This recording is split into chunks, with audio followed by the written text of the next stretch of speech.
offensive interference. It's like a volleyball game up there. Nobody going after the basketball in a green uniform as Kukoc Longley hanging all over that rim. It's amazing. How can you expect to win the championship of the NBA when you can't get a defensive rebound each and every time the other team misses? And another Seattle turnover. They've been sloppy with the ball. It leads to Pippen. 9 points for Scottie Pippen. And the Sonics want to talk it over.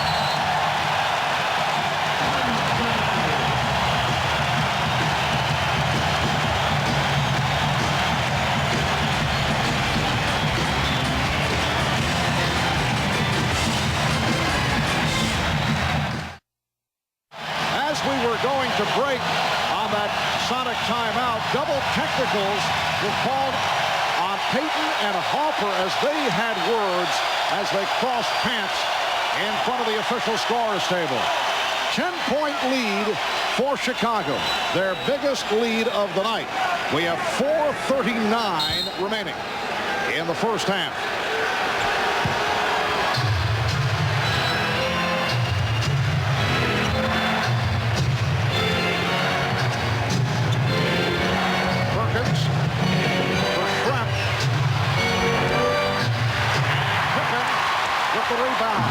Bad pass by Perkins took Schrempf out of his rhythm.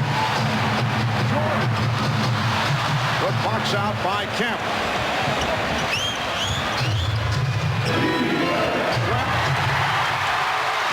Jordan able to break it up.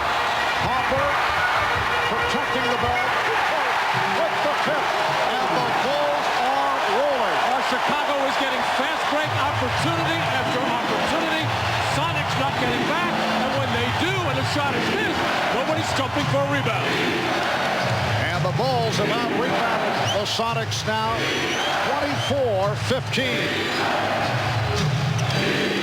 Shot clock down to 5. Bottled up and held. The foul committed by Jordan. The effect of the home crowd just keeps pushing and pushing for their favorite Bulls here. Just waves of rampaging Bulls on the glass. Harper throws it up. He knows somebody. That time it was Kukoc. Pippen was right there. Pippen's defense has been spectacular today, Mark. Standing ovation for Ron Harper. Steve Kerr coming on for Harper, who is playing with an injured left knee. Kemp from Sam Perkins. It's the Bulls by 10. Chicago with 9 steals in this first half. 4 by Pippen. NBA record for the NBA Finals in a single game is 7 by Robert Horry of Houston last year. Pippen already has 4. Pippen keeps it alive as the Bulls get the new 24. Crowd wanted Kukoc to pull the trigger. I'd pass it to Jordan instead. Excellent thought. Shot clock at 5, and a travel is called. Well, they were trying, but Michael Jordan really played beautifully by Gary Payton, bumping from behind, getting around and fronting, and doing a terrific job as he has now the last 2.5 games, just unable to get the ball to him, and Michael Jordan upset about it. Able to free himself up. 9 points for Schrempf. Bulls lead 41-33 with 2.5 to go in this first half. 8 rebounds, 5 off the offensive glass for Rodman. You can see the domination by Chicago. Schrempf with a good play to knock it away from Jordan. 3-on-2. Fouled by Kerr. That last play, Michael lit up when Detlef Schrempf switched out, and that was a replay of George Karl's faulty strategy from game 1 in this series. Led to a fast break opportunity, and with good balance, with the guard in the middle and Schrempf running the wing, they get an easy trip to the foul line. So Detlef Schrempf to the line for the first time. This season, Detlef out with a fracture of the left tibia, sat out 19 games, took a while for him to make it back. His cutting and reactions were a bit off. Here's Dennis Rodman for Tony Kukoc. Kukoc 2 of 5. He has 4 points.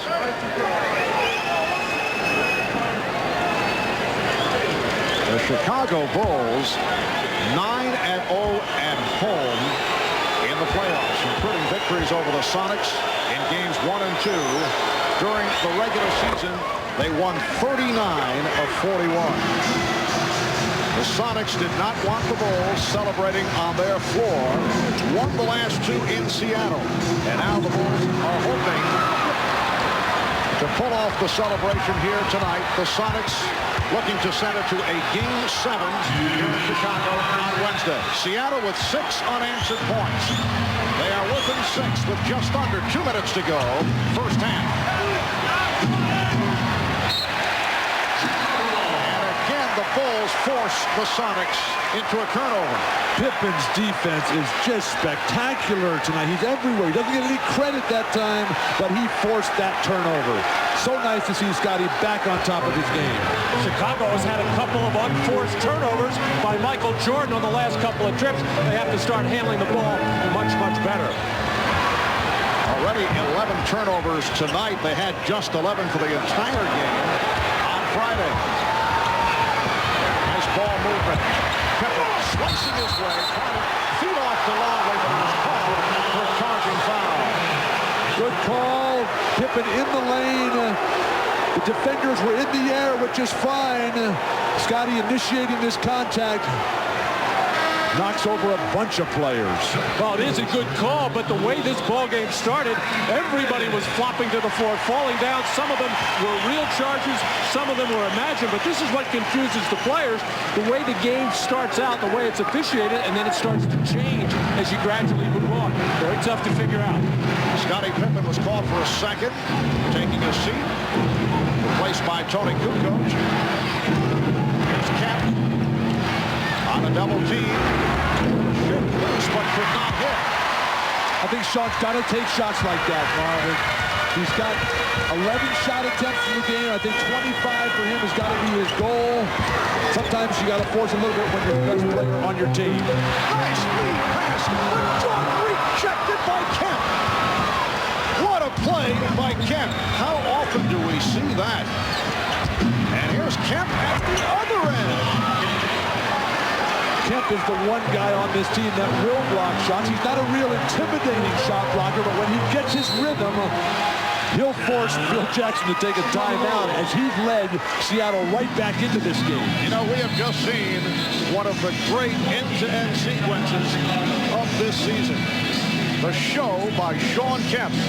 Well, with Shawn Kemp defending Dennis Rodman, doesn't have to worry about him so much as an offensive player. You do have to worry about him on the offensive glass, but no way he can get it there as Shawn Kemp made sure nothing doing for Michael Jordan. And then Shawn Kemp, who's been shooting the jump shot really from the perimeter very well, and that tough little medium-range jumper, nicely. You see the way Shawn Kemp floated by Jordan and let Jordan sort of suckered him in, forced him to bring it behind his head, and then wiped it off with that left hand. Reminded me of Bill Russell a little bit. Well, Kemp with 14 points. He has sparked an 8-0 run for Seattle after the Bulls took a 12-point lead. And now Kemp sitting down with 40 seconds remaining in the half. The Bulls lead by 4. Looked like they were about to pull away, leading by as many as 12. Been shooting the ball very well throughout this series, not getting that many shots, however, as he has averaged 11 points a game, doing a terrific job in this ball game of when his man leaves him, finding that crease, finding that open area, and his teammates know where big Luke is and able to finish the play. And the difference in the post feeding by both teams. Chicago, Tex Winter and Phil Jackson, the triple post offense, they know you got to zip that ball in. Longley gone behind the back. All right. Redheads are very good at stuff like that. I see. Here's Perkins. He continues to struggle, but Schrempf on the rebound. Nobody lead by 6, and Perkins